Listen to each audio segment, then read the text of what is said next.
અરે આજે તમે જલ્દી તૈયાર થઈ ગયા? હા, થોડુંક ઓફિસે મારે કામ છે ને તો જલ્દી જવાનું છે. અરે પણ એવું હોય તો મને રાત્રે જ કહી દેવું હતું ને, તો હું વહેલા જાગીને નાસ્તો તો તમારો બનાવી દેત. અરે કાંઈ વાંધો નહીં, હું ખાખરો તો પડ્યો જ છે ને, ખાખરો ને ચા ખાઈ લઈશ. અરે પણ હજી મેં ટિફિન નથી બનાવ્યું.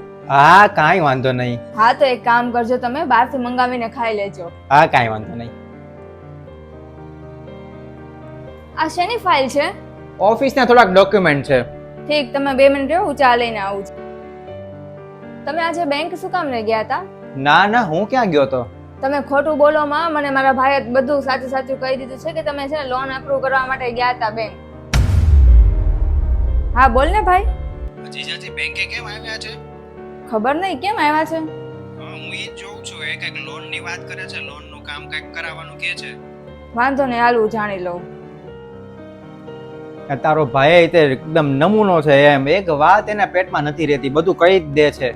એને જવા દો, પણ મારી વાતનો જવાબ આપો કે શું જરૂર પડી એવી તમારે લોન લેવાની? મારાથી એક ભૂલ થઈ ગઈ છે. કેવી ભૂલ? એમાં એવું છે કે થોડાક ટાઈમ પહેલા હું મારા મિત્રો સાથે મળ્યો હતો ને, તો એના કહેવાથી મેં માર્કેટમાં રૂપિયા ઇન્વેસ્ટ કરી દીધા હતા અને મને એમ હતું કે વધી જશે અને આપણને નફો થશે. પણ નફો તો દૂરની વાત છે, જે આપણે રોકાણ કર્યું હતું ને એ બધા ડૂબી ગયા. કેટલા પૈસા ઇન્વેસ્ટ કર્યા હતા? 10 લાખ. શું 10 લાખ? આટલો બધો તમે નુકસાન કર્યું મને કીધુંય નહીં? અરે મને ખબર હતી કે મારે તને કહેવું જોઈએ, પણ હું શું કરું, હું બી ગયો હતો. મારે એટલું મોટું નુકસાન અચાનક થઈ ગયું અને આ પહેલી વાર થયું. આવું મારી સાથે કોઈ દિવસ થયું પણ નથી. અને મને તો એમ હતું કે નફો થશે તો હું તને સરપ્રાઈઝ આપીશ અને એમાંથી આપણે કંઈક નવું ખરીદશું, આપણા ઘર માટે કંઈક વસ્તુ લાવશું અને તને પણ ખુશ થશે તુંય તે. અને એવું વિચારીને મેં તો રોકાણ કરી દીધું હતું, પણ કોને ખબર હવે શું થયું કે જે કાંઈ હોય એ પણ નુકસાન થઈ ગયું. અને પછી મને એમ થયું કે હવે હું તને કહીશ તો તને પણ દુઃખ લાગશે, એટલે પછી મેં તને ન કીધું.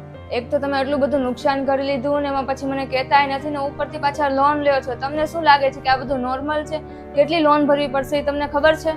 હું શું કરું, પણ હવે અને જે કાંઈ થયું એ બીજું શું, મને માફ કરી દેજે, સોરી.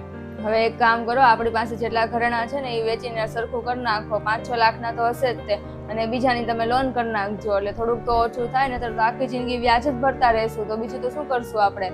ના, એવું નથી કરવું. એ બધા ઘરેણા તો તું તારા લગ્નમાં લઈને આવી હતી, તારા મમ્મી પપ્પાએ તને પ્રેમથી આપેલા છે અને એ બધા હું વેચી દઉં તો મારી કેવી છાપ પડે અને તારા મમ્મી પપ્પા શું વિચારશે? એટલે એ વસ્તુ નથી કરવી. ભલે મારે થોડુંક લોન અને વ્યાજ ભરવું પડે પણ હું એમ જ કરીશ.